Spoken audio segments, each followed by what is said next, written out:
Hey guys, it's CL, and welcome back to my YouTube channel. I make brand new Critical Role recaps every Monday at noon. I would be happy to have you join the party. If you haven't already, please go ahead and subscribe and hit the Bertrand bell to be notified of future videos. This week is different again. While our favorite D&D show takes a break for the holiday season, that gives us the perfect time to put out my next ranking, which will be for Vox Machina. This was the hardest one yet. Vox Machina was my first campaign, so I have such a special place for these characters, not only because their overall storyline had some of the best moments in Critical Role history, I mean, Chroma Conclave, that's enough, but there's a nostalgia factor that I'm trying to ignore. Oh, the sweet nectar of 2015, before life was hard and I was just entering my 20s. A simpler time where my only problem in the world was hoping my retail job wouldn't schedule me on an early Friday shift after a late-running Campaign 1 episode. But I'll try my best. Remember, this is all in good fun, and I love every character we've had so far in every campaign. I will be ranking based on my personal opinion of the backstory, RP moments, and that's about it. It's just about my favorites. So here we go. Number 8. Taryon Darrington. I don't feel like this should be a surprise. Terry and his robotic sidekick friend, Dodie, only joined the campaign for 19 of its 115 episodes. I think Taryon shares the same cockiness that Scanlan has, but I enjoyed Sam's twist of an overtly loud and proud character. With the soft side, he only shows his closest companions. I just think the 19 episodes wasn't enough for me to have a lasting impression of, hey, you are in my favorites. I would, however, love to see Critical Role tackle more artificers in the future, and had Terry been a more active member of Vox Machina, maybe he would have placed higher. Number 7. Pike Trickfoot. I think Pike falls this low for the exact same reason that Terry does. Despite being a founding member of Vox Machina, due to Ashley Johnson's stint on Blind Spot, Pike was only around for 78 episodes, and most of them were via video call. I love Pike's badassness, her happy-go-lucky humor, and her friendship with her best buddy Grog. Travis and Ashley's dynamic is one of my favorite parts of Campaign 1, and I'm not gonna forget to mention her growth from someone who sort of lacked self-confidence into a reliable, steady religious leader by the end of the series. That makes her an awesome PC. Number 6. Vax'ildan Visar. I think some people may be surprised I have him so low. Vax is one of the most lethal members of Vox Machina. Whether he dealt it or received it, but he has such amazing emotional density that I feel it really built out Caleb for Liam O'Brien in the next campaign. His story from lost twin trying to find his place in the world, to finding his place next to his friends and his lover, and then to be forced to stand next to a great being of death. He is the great tragedy of Critical Role. So you may be asking, if I like him so much, why is he so low? There's just a lot of great characters in this group.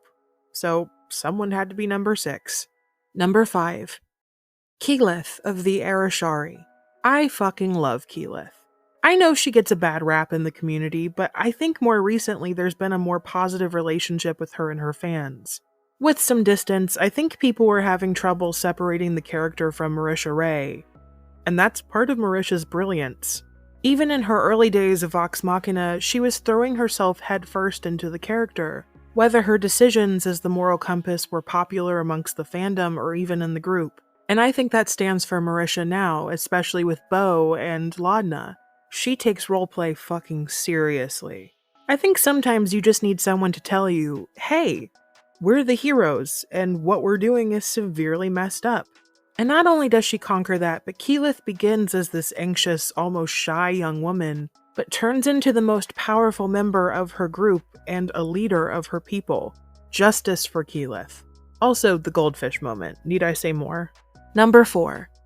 Scanlan Shorthalt. I forget how much I love Scanlan. I think because he doesn't have a true centralized storyline and a lot of his inner workings are done as side plots, I often forget just how much I missed hearing his songs at the table, all of his innuendos, and the eventual DM facepalms. He is a comedic maestro, and I think it's hard to top his level of brilliance.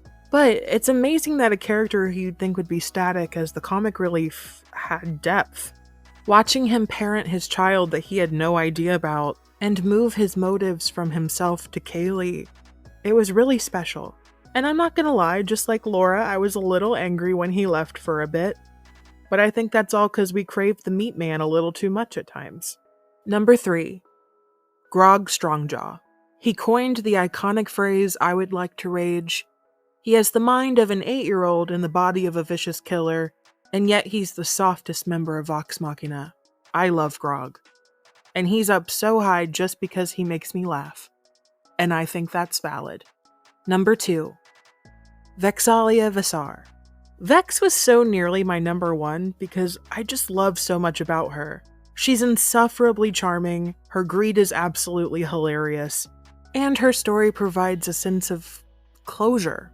Watching someone grow up from having nothing to being a fucking queen, in the metaphorical and the physical sense.